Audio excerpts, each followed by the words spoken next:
Good evening, everyone. Wait, don't adjust your screen. It's me, Eric Byrd. I am not Tasha Harper-Madison, but I'm her chief of staff, and I'll be filling in for her tonight while she spends quality time with her kids. And so thank you for joining me for tonight's edition of Talk with Tasha. I'll do my best to fill her shoes as we cover some important topics this evening. First off, we'll be talking to two folks who are working hard in our community to make sure that everyone gets counted in the 2020 census. We'll find out what their strategies are, what the response has been so far, and how the pandemic has changed their playbook. Later, we'll talk to three members from the city's Asian American Quality of Life Commission. We'll explore the impact of COVID on their community and how they're dealing with the racist stigma being pushed by people at the highest levels of our government. We'll also discuss recent action the commission took regarding policing in Austin and the city budget. We'll get to all that in a second, but first I'm obligated to remind you about free COVID-19 testing in Austin. Cases of the disease have exploded in the past week. No matter how old you are, you can still catch it and it can still kill you. And even if it doesn't kill you, it can cause severe and lasting harm. Even if you're not feeling symptoms, you're eligible for a free exam. All you have to do is go to www.austintexas.gov/COVID-19. First, you register, then you take an assessment. If you qualify, you can schedule your testing appointment. Once you're done, you'll receive results right there on the phone.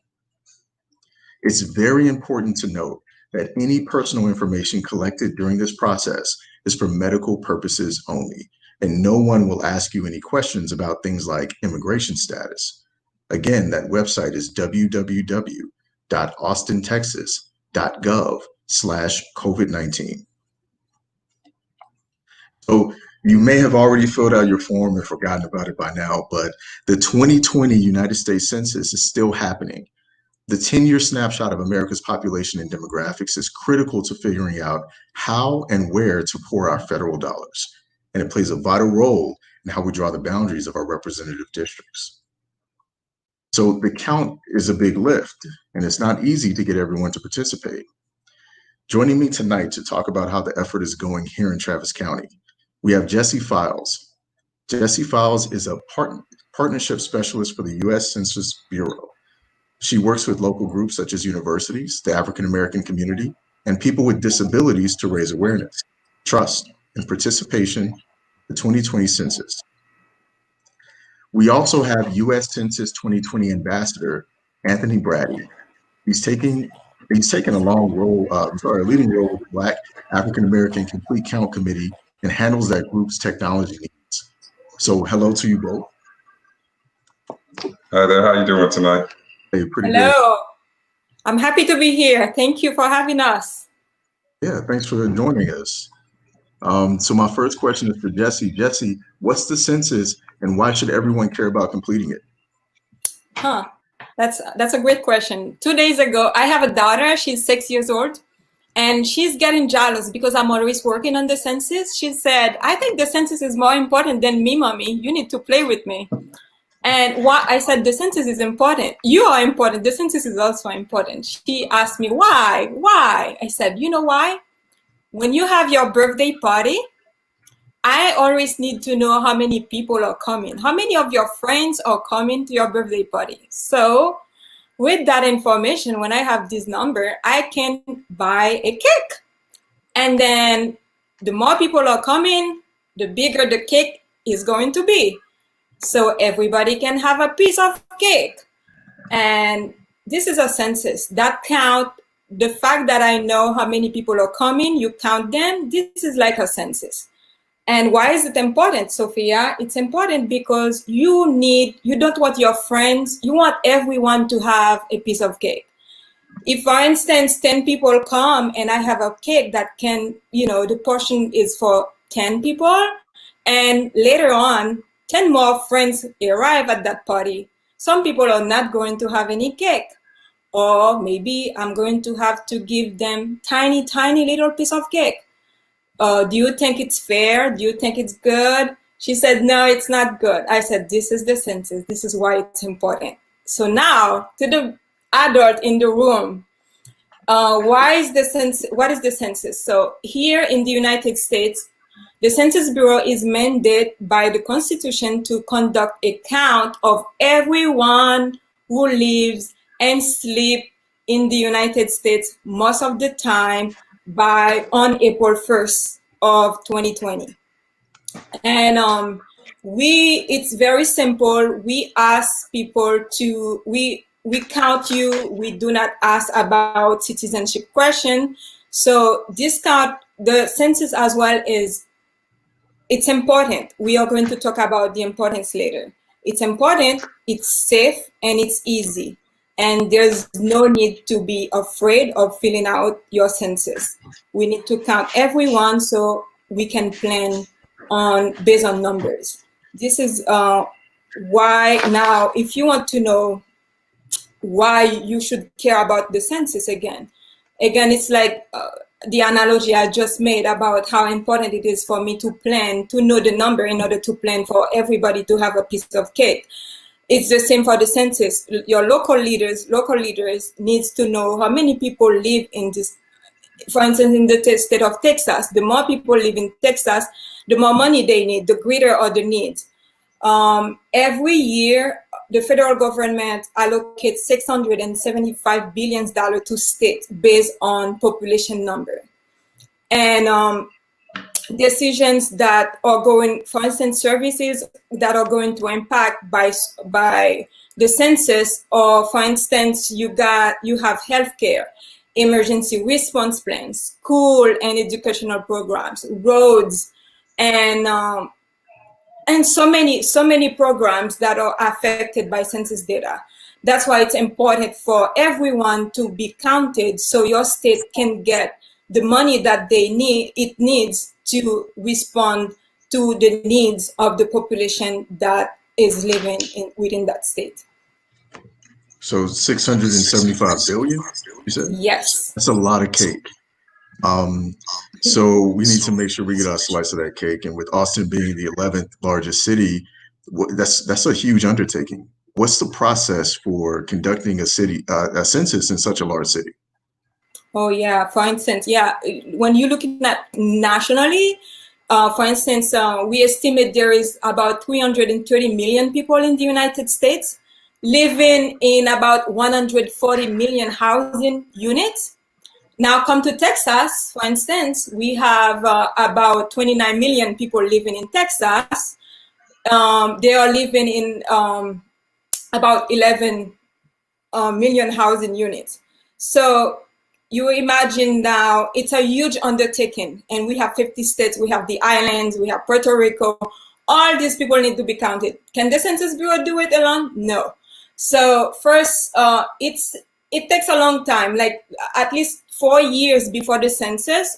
Throughout the decade, we need to figure out where people live. Where do people live?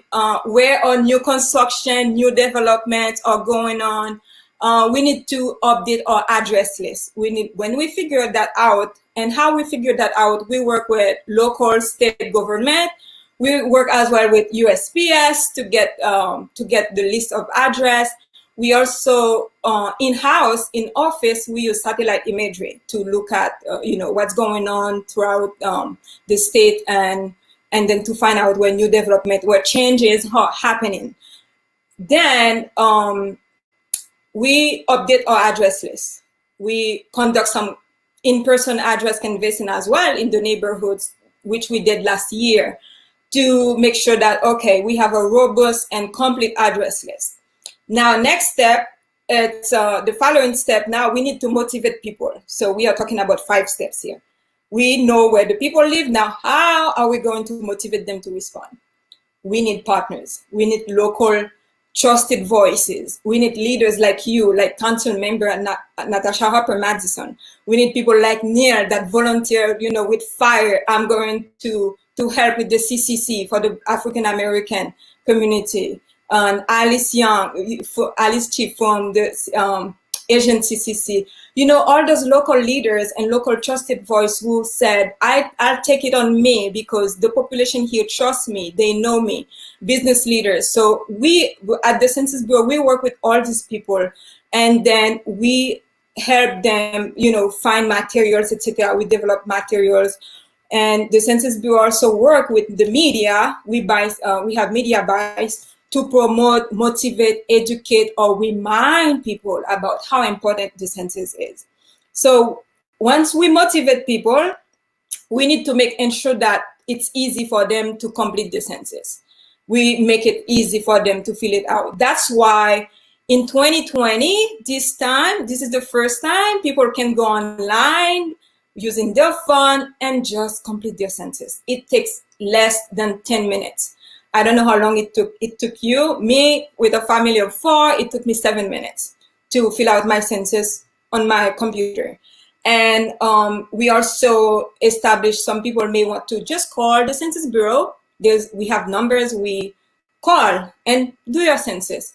Some people may have language barriers. We develop materials in 13 languages, plus they can fill out respond to the census online in 13 languages, including English. And they can also get help in 59 languages. Guides, etc., that help them to fill out the census. Then later than that, but still, even when it's easy, people can do it online. They have assistants in languages. They have community leader forcing them, encouraging them to fill the census. There will be there will be people that say, I'm not going to do it this way. I need help. I need somebody to knock on my doors. So that's where we are heading now. We are heading toward that schedule, maybe by August 11. On August 11, we will start that we call non-response follow-up. Those are families, housing units who have not responded to the census online, by phone, by mail. Now somebody will knock on their door. Of course, we will follow all the COVID-19 rules, like safe distance. We will also have PPE, wearing masks, to interview people. And if somebody say, okay, I knock on their door, they say, I don't want to talk, I'm going online to do it. Anyone can do the census online, by phone, by mail. But if you wait until August 11, somebody will knock on your door. And so after the non-response follow-up, it will finish on October 31st. That's when we stop counting people. October 31st, it's over. Now we are going to tabulate the data, the statistics, in order to give the results to the President of the United States and each state, and as well as the public, to deliver this data on a rolling basis to the public throughout 2021 and going to 2022. Awesome. Now, did you ask me how the pandemic affect?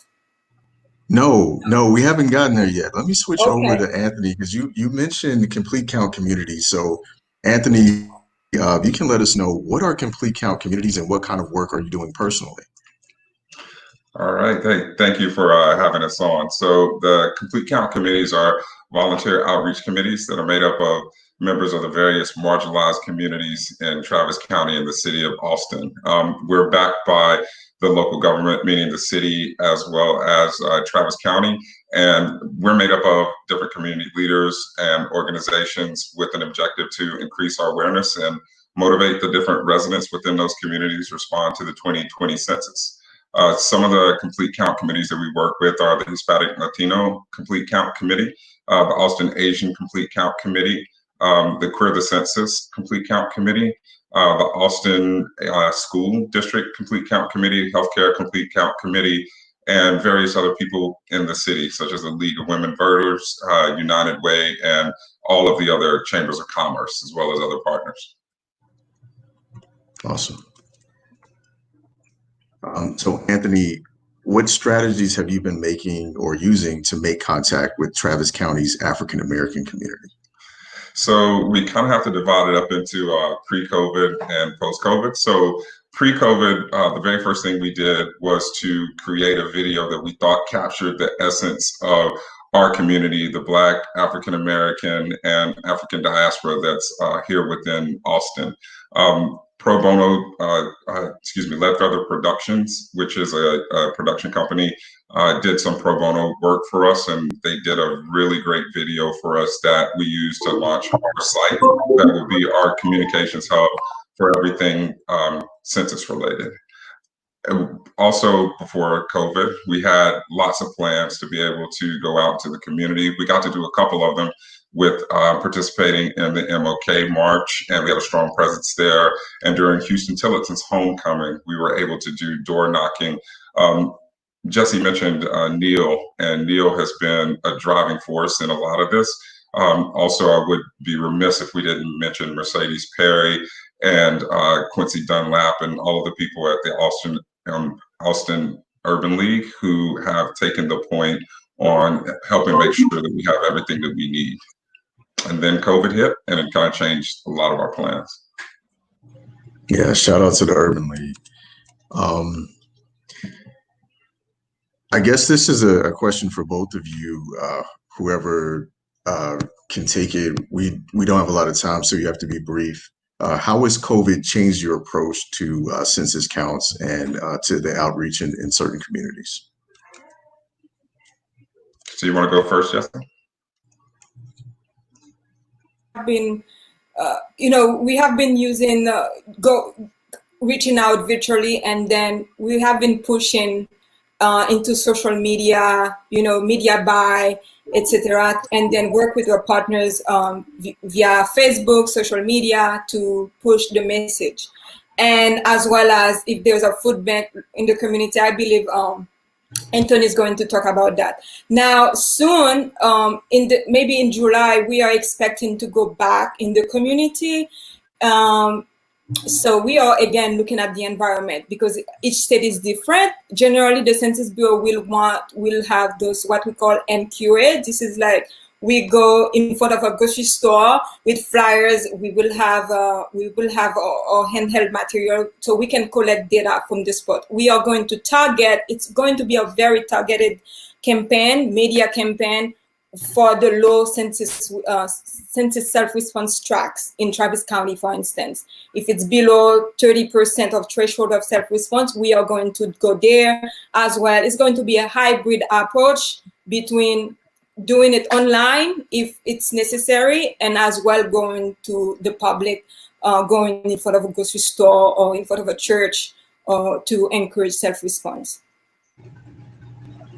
So as far as the complete count committee goes, and as Jessie mentioned, luckily this year the census can be completed online instead of just being done by mail or by telephone. So some of the other things we've done is because unfortunately a lot of ourselves find ourselves in bad situations with the loss of employment and those types of things. We've started partnering with groups like Austin Voices and passing out census information palm cards during some of the food distributions. We have our page, and our page has always been our communications hub, but we partnered with the Hispanic Latino Complete Count Committee, and one of the things that they were doing was doing DJ hours. Contamos Austin is the name of that page, and we thought that'd be a great idea for our community as well. So we did a 5-week series called We Count Wednesdays, where we brought a local DJ on, and they interspersed different census information within their sets. Recently, we've started back up our podcast series called atxpodcast.com, where we talk about various things that are not just census related, but also important to our communities, such as celebrating the intersection between the LGBTQI community and the Black community, and specifically highlighting on making sure that we can erase some of the stigmas that's been affecting our Black transgender community as well. We're looking to do targeted text campaigns, and that should start sometime in July. And last but not least, for a lot of the Austin natives, I know this will be great news. We're going to be working with DJ Manny Muniz and Body Rock ATX to throw a live event called The Declaration. And you can find out more information about that at bodyrockatx-wecount.com. That'll be July 1st at 7 o'clock. Okay. And so there may exist a stigma against filling out the census. And if you can name one stigma and maybe a sort of resolution or something to contrast that stigma and maybe put people's minds at ease, what would it be?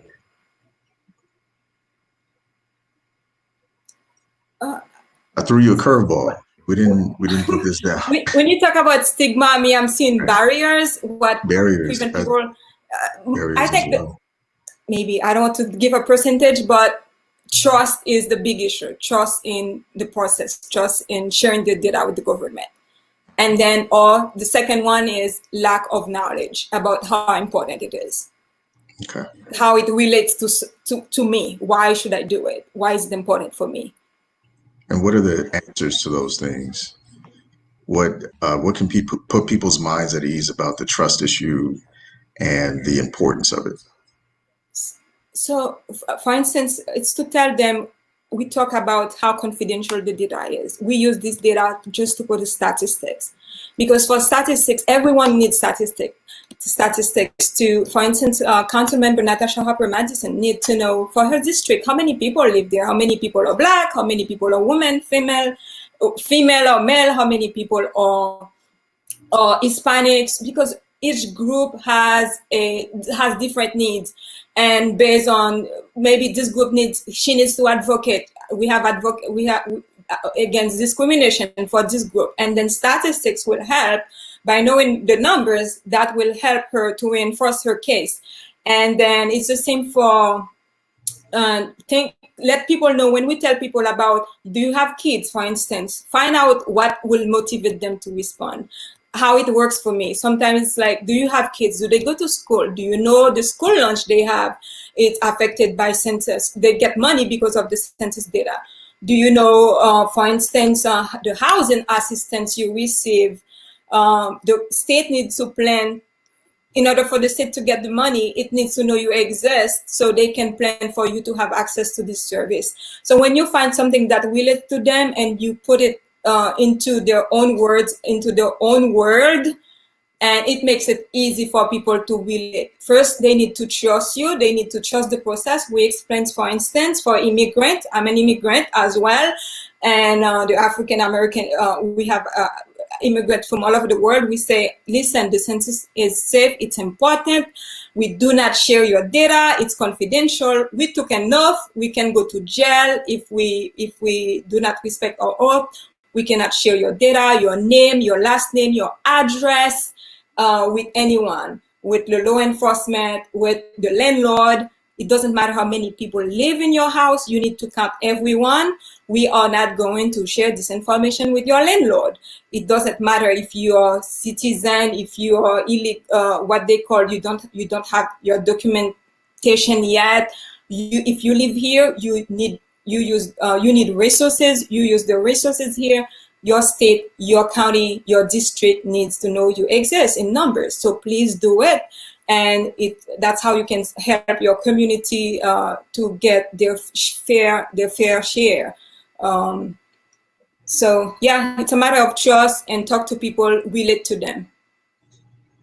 Thank you. Mm-hmm.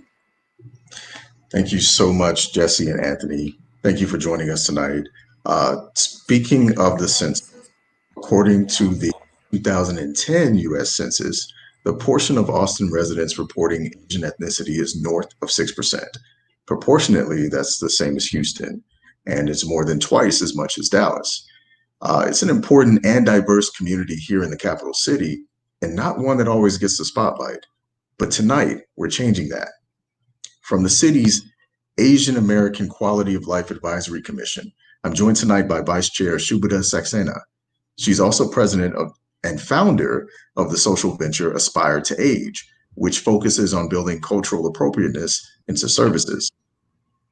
Also, Pooja Sethi, an immigration and entertainment attorney and civically engaged advocate. And Kirk Yoshida, senior consultant and director of research at Strategic Partnerships Incorporated. Kirk is also the District 1 appointee on the Asian American Quality of Life Advisory Commission, and we appreciate his willingness to serve. So just to start, can you give us a snapshot of of the Asian American community here in Austin? How big is it? How diverse is it? How many of its members are immigrants, and how many have generational roots in this community or this country? So I'm going to take a stab at that one. So we are fortunate when we were formed to have the city commission a quality of life study so that we could understand these issues. And through that study, we got some demographic information. And so we know that in Austin, somewhere between 7 and 8% of the city's population are Asian. And among that, it's very diverse. I might need some help with identifying the number, but we think it's in the hundreds in terms of different Asian ethnic groups here in Austin. This population is growing. It's the fastest growing segment of the Austin population, predicted to double every 12 years. And from that quality of life study, we had approximately, I think it was 2,600 responses from people around town. They completed a survey, and from that, we know that approximately 90% are foreign-born, and that creates a lot of issues in engaging with the city and the Asian community here in terms of language barriers. So one of our main focuses as a commission is to focus on language access issues to get all of the Asian population in Austin engaged with the city, and so that they're able to access city resources as well. Awesome. So we just talked about the census before you guys came on. What efforts are there happening to ensure that our Asian American neighbors are properly counted? I can talk to that a little bit. We also have an Asian American Complete Count Committee, it's the AACCC, and which is doing a lot of work to reach out to the Asian Americans that are here and ensuring that they get counted. While a lot of them live on other parts other than District 1, we find that the hard to count population among the Asian Americans are in the District 1 area as well. So there's a lot of work that we're doing. One of the things that we want to talk about is a project that we've started called Ready, Set, Create. And this is with schools that are there in District 1 and around there.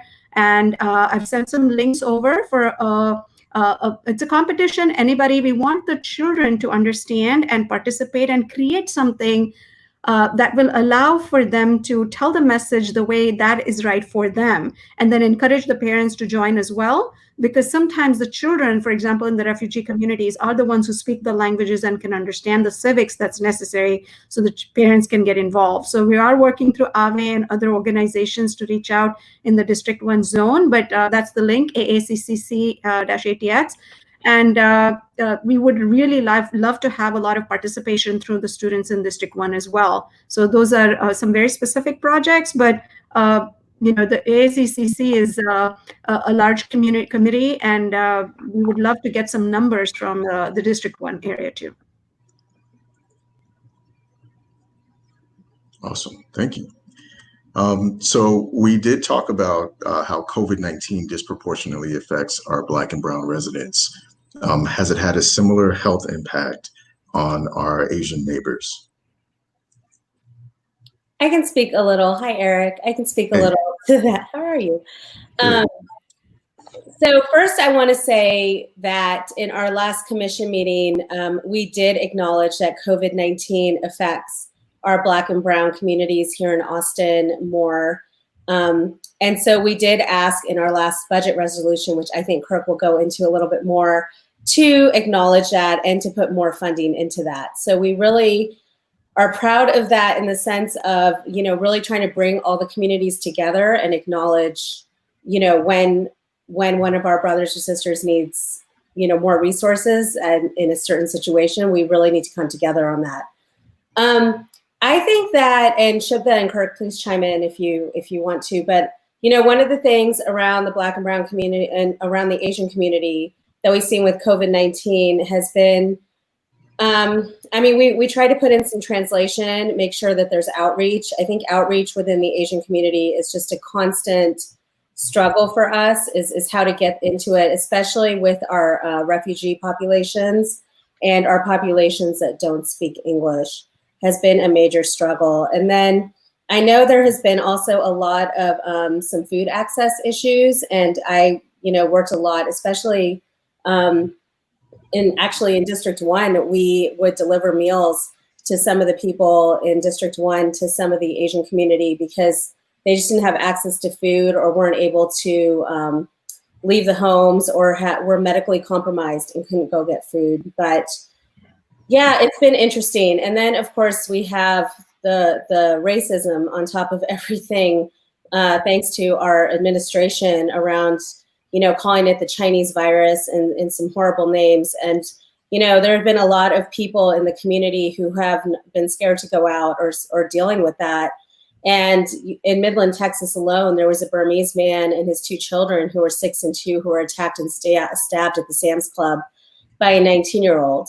So, the Asian community, and I will say, ACAN and the Chinese community, just from my own personal experience, have stepped up and done so much for the city in so many different ways around getting masks and everything. So, we really need to love each other and hold on to each other and not put blame on each other for this. So that's where I am. Thank you. Yes. Hey, Shubhada, did you want to follow up? Yes. Yeah, if you don't mind, one of the Absolutely. other vulnerable population groups that really is impacted by COVID is the older adults that we have in our community. And the nonprofit that I started, SEVA, South Asians International Volunteer Association, as well as my current organization, Aspire to Age, is working with the Aging Services Council, and I've sent the link for that as well. To make sure that all population groups, all older adults, doesn't matter what ethnic background they have, are being served. For example, ethnic grocery delivery is an issue, so that is something that Aspire to Age is working on. But more importantly, a lot of them do not have technology or don't have a way to use the technology. They don't know about it.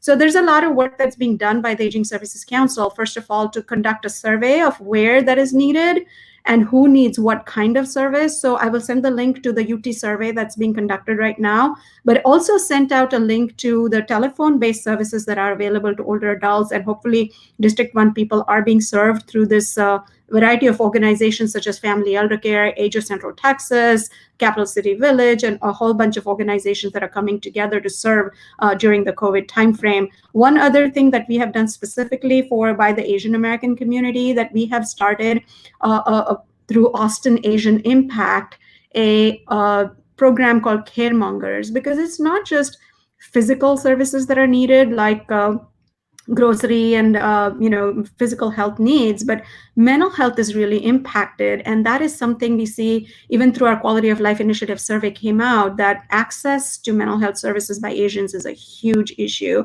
So we've tried to create a buddy system. So we have more than 150 volunteers signed up for a program called Caremongers, so that we're connecting an older adult with another age person, so that they can have a phone conversation with a real human being, so that that person can understand what their needs are and be served. So we have several people who volunteered. So if we have any older adults in District 1 who need to get connected, who would like to just talk to a person, and this is a great time to build relationships and trust with community members that live around you. So this is something that we're really hoping will build that space where different ethnic groups, racial groups can come together and be part of the city and serve each other. So thank you very much. Appreciate this time to talk about it. Awesome. Thank you. So aside from the health impacts of COVID, and Pooja kind of touched on it, there are Commander-in-Chief, the president just repeated the other day a slur associating the disease to China. So to what degree are our Asian brothers and sisters feeling the racism that's spreading from the top levels of our government? Pooja, if you want to take that, but I just had one comment to make. The Asian community has come together in creating an Asian American COVID-19 task force because of the racial profiling that's being done. So that is also there. So Pooja, go ahead. Yeah, and you guys are doing great work with that. Thank you for that. And our commission also came out with a video to kind of talk about that and how the Chinese community and the Asian community should not be targeted because of this. I think that, historically, the Asian community has been a scapegoat in a lot of different ways. I mean, I know that there was the bubonic plague, and, at that time when it came to California and the Asian community was targeted again, it's bad, and it makes people you know, it makes people feel like they don't belong, or that we don't belong, or that, you know, we're scared to go out. And I know a lot of business owners, especially in Austin, are truly scared of having their businesses attacked. I know in New Mexico, even recently, there was an Indian restaurant with a lot of racist graffiti written across it. So it's not good. And, you know, it's also, I mean, not to sound really, it's not good. It's bad. And it's something that we all need to really be mindful of, because I think that we don't even realize it. Somebody sent a Nextdoor thing recently where someone had made a racial slur just right there on Nextdoor about the Chinese community, and you know, it went everywhere. So I think we have to be really mindful of our words and really where the hate is coming from. Yeah. Pooja, thank you for mentioning the historical bias and historical prejudice that's been experienced by our Asian brothers and sisters in America, by Asian Americans, and that's so related to what the African American has experienced, and it's so relevant in terms of what's going on right now, when we're realizing America is realizing its racist faced and facing it and making changes. So along those same lines, the big topic, another big topic right now is police brutality and how we approach public safety. So the Asian American Quality of Life Commission recently took a vote related to this. Can you talk about that? Sure. I feel bad. I'm talking a lot. Kirk, you jump in anytime. Kirk, you want it? I do have the resolution up. I can read a little bit, and then Kirk, if you want to kind of go into the background of it. And the reason I have a resolution up is because we were really mindful about this and did so many drafts about it. But some of the resolution was saying that we think that the Austin Police Department leadership should be in alignment with the goal of making this a more just and fair city that we in Austin value and strive to be. And that we are in alignment with leadership that looks like that. And all police leadership should be vetted and with any concerns regarding racism, sexism, homophobia, or transphobia. And we also had put in the resolution that we are supportive of and endorse moving $100 million of APD department funding into funding our community resources. So I think that's pretty much the underline of it, and it is online on the City of Austin website if people want to look at it. Kirk, you want to? I would just say this was a big challenge for us because the situation was evolving so quickly, and we did want to take a stand and make a recommendation around this, but just realizing that you know, it's a very complicated issue and that there's many players involved. I think one of the things that we recognize is that there have been some effort to bring this to light, but the way that this goes about, a lot of times you get a city where they want to hire somebody to come in and do a study, they make recommendations, then you try to get funding for those recommendations. And really, some of this stuff needs an immediate response. So we're very supportive of what the city council is trying to do, just trying to push this issue and bring some of these things not just to light, but make some decisions about where our focus needs to go in terms of resources for the city. And that's what we're trying to do with this recommendation. Great. Speaking of resources, what are the other budget priorities you're discussing? So we had a tough challenge with that this year. We have an opportunity, right, every spring to provide some input and make some recommendations to City Council about what we think is important for the Asian American community in terms of city programming. And right around that time is right when things around COVID were happening. I just knew because of the way city budgets get funded that there would be a huge impact of that, especially in terms of sales taxes. You know, the city had some reserves that they've been able to tap into. Some federal funding has come down. But we essentially didn't recommend any additional funding this year, just some reallocation of some previous funds. But we made some recommendations in terms of unmet needs that were going on in our community. We wanted the city council to know, even though we understood the budget situation was very complicated. Since that time, there's been a little bit more, especially in terms of the reallocation of some police funding, in terms of that federal funding coming down. So we placed an emphasis on a couple things going on in our community. We wanted to make sure that cultural arts got funding. We know that the economic development mechanisms that go into funding those types of programs was really hit hard by what happened in terms of city revenues and the impact of COVID-19. So we wanted to support that. We also know that our Greater Austin Asian Chamber of Commerce has been very instrumental in supporting our small businesses that have been impacted by COVID. And they're looking at some budget reductions coming down next year. And so we wanted to address that as well. And again, as Pooja mentioned, there's different impacts, right, to COVID, and in terms of economics, in terms of just overall health impacts, and they affect different communities differently than others. And we know that our community has overall, even though you can't make, you don't want to make too many conclusions across the board, but we do know that we have not been as greatly impacted by this as the African American community and the Hispanic Latino community. And we wanted to emphasize that in our resolution, make sure that these funds that are coming to the city from the federal government, and as they tap into some of these like RISE funds from the reserves, city reserves, that those really go to where it's most needed, and that is with those two communities.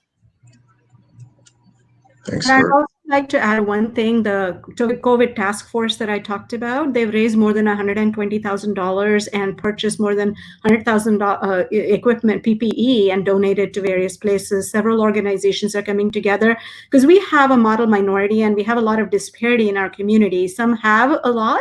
When we aggregate the numbers, it looks really bad. It looks like we're really doing well, but there are some that don't. So we're encouraging those who have to be able to give to all of our community so that we all can be together in this. So thank you. Yeah, thank you. So the Asian American Resource Center is a District 1 asset that we're proud to claim. There's a movement at City Hall to expand the facility. Where are we in terms of that process, and what kind of vision are we trying to achieve?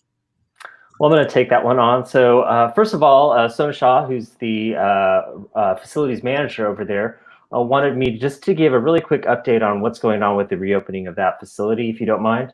So as with all the other cultural arts centers, our facility is underway on a phased approach to reopening. And right now, they've got a couple exhibits open that you can go make a reservation and go and view those exhibits. And they are also, now would be a lot of summer youth programming. And so what they're doing there is they're taking that to Zoom and doing some online courses. And you can get more information on that by checking out the Asian American Resource Center's website and checking out the latest newsletter. And that's how you can get the most important information there. In terms of our facility, we went through a master planning process. It identified quite a few improvements to that site, obviously phased over a number of years. We got input from the community that their #1 priority was putting a performing arts center on site.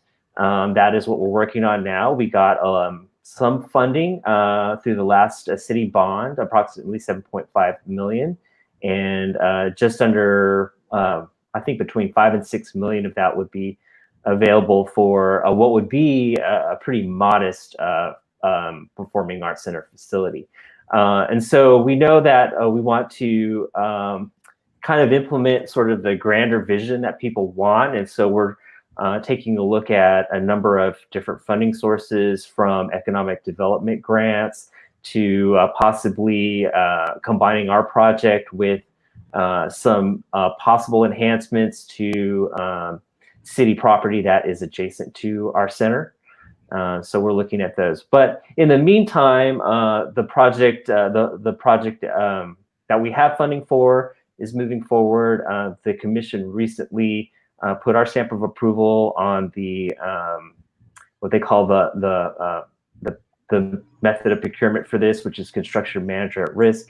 And I don't want to get into too many details about that, but that decision would allow us to the city to start the design phase on that project. Awesome, thank you. So are there any final thoughts? I can add just one thing, that our community is relatively newer and growing very fast right now, and we do not have enough cultural venues for our arts to be expressed, and really appreciate the fact that we have the Asian American Resource Center in District 1, where our community can get together and express themselves in beautiful ways. And we would love to have everybody come and participate and enjoy, while also making spaces for in other parts of the city for us to be able to express. So please join us whenever you can. Thank you very much for hosting us. Great, awesome. Well, thank you to all my guests for being here tonight. Thanks for having us. Thank you for having us. And thank you everyone for tuning in. There is so much going on in Austin right now, in Texas, in our country. It can be overwhelming and it can be stressful, and frankly, it can be traumatizing. So make sure you're taking care of yourself. Take time to do a self-evaluation and make sure you're eating, you're drinking water, you're getting rest, and you're having conversations that are not traumatic, stepping away from it all.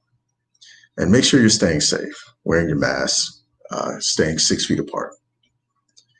The District 1 office is working hard to help within the best of our powers and abilities. If you have any questions or you want to reach out to our office, you can email us at district1@austintexas.gov. I'm the District 1 Chief of Staff, Eric Byrd. Hopefully next time, well, you'll see Natasha sitting here instead of me. I think I'm all right, but we'd rather have Natasha. In the meantime, stay safe, stay healthy, and have fun.